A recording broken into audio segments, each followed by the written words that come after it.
When people first begin to examine the modern world with any real depth, they often notice a pattern that feels deeply unsettling, which is that despite constant changes in politics, culture, and technology, the same underlying outcomes continue to appear again and again.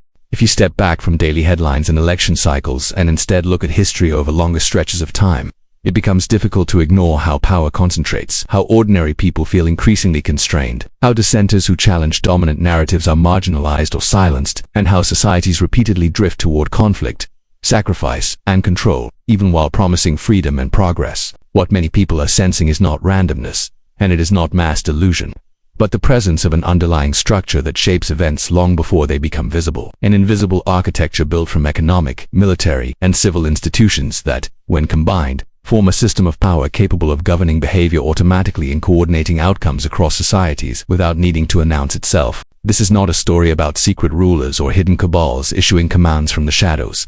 Even though elite networks are real and have always existed, it is a story about the structural logic of complex systems, where aligned incentives generate coordinated outcomes without the need for central orchestration. In this video, we will dismantle that architecture piece by piece, examining how each component fits together to form civilization as it actually functions, rather than how it is commonly presented to us.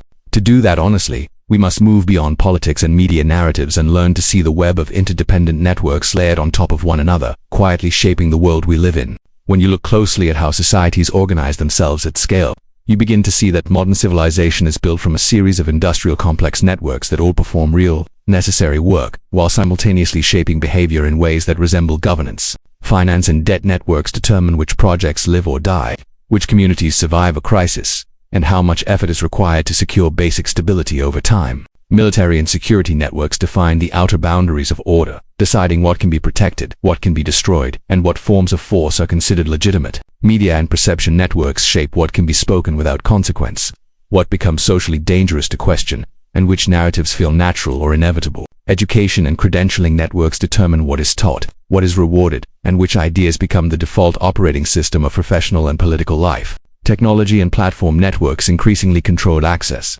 communication, visibility, and participation in modern society itself.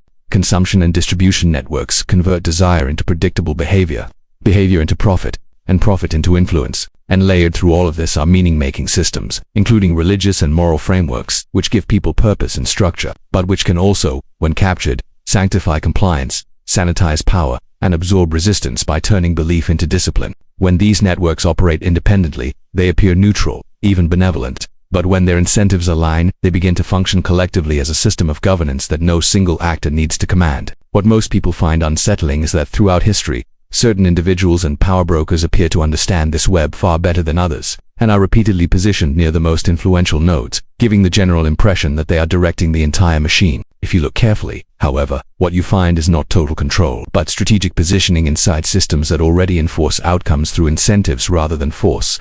To understand how this works, we must look at the mechanism step by step, because this is where intuition often outruns explanation. Imagine a system originally designed for good, such as a church, a university, a scientific institution, a bank, a hospital network, or a public charity, created to serve a genuine human need and trusted precisely because it performs that function well. What gives such a system influence is not corruption at the outset, but usefulness, because systems only gain legitimacy and scale when people depend on them. When a nefarious actor recognizes this, they do not attempt to destroy the system, because destruction would remove the very legitimacy they seek to exploit. Instead, they begin by building proximity, often by providing resources the system genuinely needs, whether that be funding, protection, expertise, logistics, or political access, thereby embedding themselves quietly into the institution's survival structure. Once proximity is established, they move toward the decision points, not by becoming the public face of the institution, but by positioning themselves as the financier, the advisor, the legal architect, the administrator, the donor, or the gatekeeper, because in most systems, the real power lies in controlling access rather than issuing commands.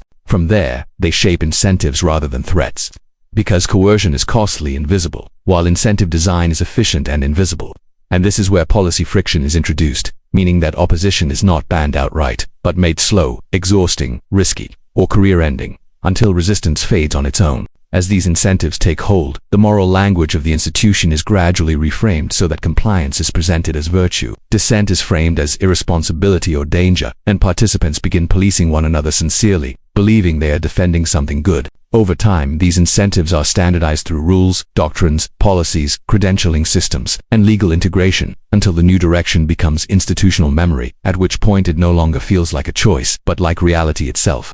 Finally, the institution is connected to other institutions across the network, linking finance with law, law with education, education with media, media with technology, and all of them with the security apparatus that protects the system's outer boundaries, allowing influence to multiply without any single actor needing full control. At this stage, the institution continues to perform real good, because usefulness is what sustains legitimacy. Yet beneath that usefulness sits a governance function that channels behavior toward outcomes that serve concentrated interests while appearing organic and necessary. When you step back and observe this process as a whole, it becomes clear that the system is, in fact, coordinated, not because it is centrally commanded, but because networks with aligned incentives are capable of producing outcomes far more efficiently than any single planner ever could. Capitalism demonstrates this reality every day, because millions of individuals, spread across continents and industries, coordinate unconsciously to produce goods like a pencil or a smartphone, even though no one within the supply chain understands, or needs to understand, the finished product they ultimately help create. A miner extracting graphite in one part of the world, a woodcutter harvesting timber in another, a factory worker shaping metal, a logistics firm moving components, and a retailer stocking shelves are not working toward a shared vision, and they are not following a central plan. They are responding to prices, contracts, risk, and survival, each actor simply doing their job within a system that rewards their specific role. And yet, when the finished pencil appears in your hand, fully formed and perfectly functional, it is almost impossible not to ask how such precise coordination could exist without anyone ever being in charge. Modern power structures converge in much the same way. As finance intersects with education, law converges with healthcare and pharmaceuticals, media aligns with technology, and regulatory systems reinforce all of them, producing outcomes that are not consciously intended by any single individual within those overlapping networks. Each participant is pulled by incentives specific to their domain, pursuing what appears to them as a legitimate, often noble objective within their field, while collectively supporting outcomes that only become visible once the system is viewed as a whole. Just as the miner in Peru and the woodcutter in Canada do not see themselves as collaborating to produce a pencil, the professional inside a bank, a university, a media organization, or a regulatory body does not see themselves as contributing to a broader system of governance. They are simply doing their job, optimizing locally, managing risk, and fulfilling the function their institution was designed to perform. They do not need to understand the secondary or tertiary effects of their actions for those effects to occur, because the system does not rely on awareness or intent, only on participation. This is how capitalism, specialization, and incentive alignment consistently deliver complex results without anyone issuing orders.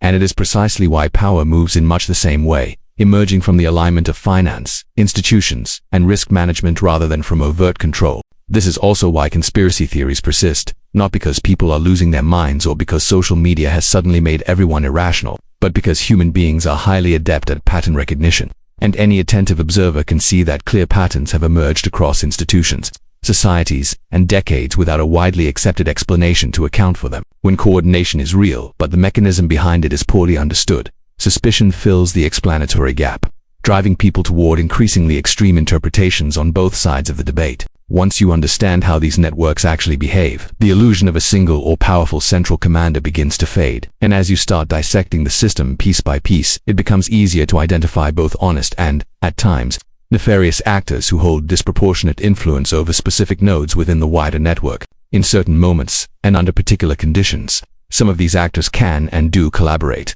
aligning their interests across finance, institutions, and infrastructure in ways that temporarily amplify their collective influence, producing what we often describe as a prevailing world order. These arrangements, however, are never permanent, and they rarely remain stable for long because power is constantly being reshaped by new technologies, emerging competitors, shifting values, economic shocks, and changing material conditions. Individuals rise and fall, alliances form and collapse, and world orders reorganize, but the systems remain carried forward through time as control over them is bargained for, restructured, or, more historically, seized outright through military force by power brokers seeking greater influence over the web. Much like a game of chess, the board remains even as the players change, and the more territory a player gains across it, the more likely their competitors are forced to yield, creating the illusion of a single central commander, when in reality what exists is a shifting coalition of influential actors sharing, contesting, and redistributing power within the network. When you view this system from a wider angle, rather than focusing on individual players,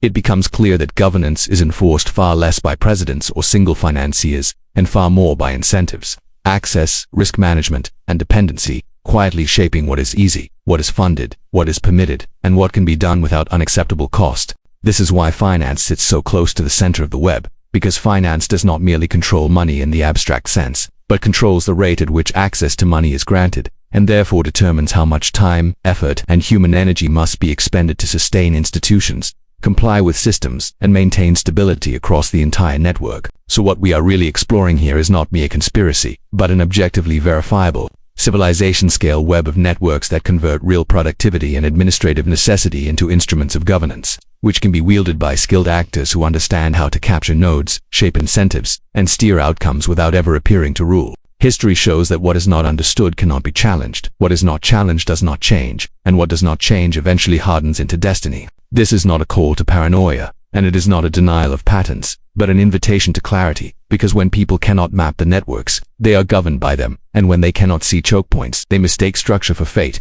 And perhaps the most important lesson of all is this: power does not need to announce itself to rule you. It only needs to organize the incentives around you so effectively that what feels like choice becomes merely the path of least resistance. When you can finally see that, not as superstition, but as structure, you gain something rare. Not certainty, not control, but the kind of freedom that begins where understanding replaces illusion.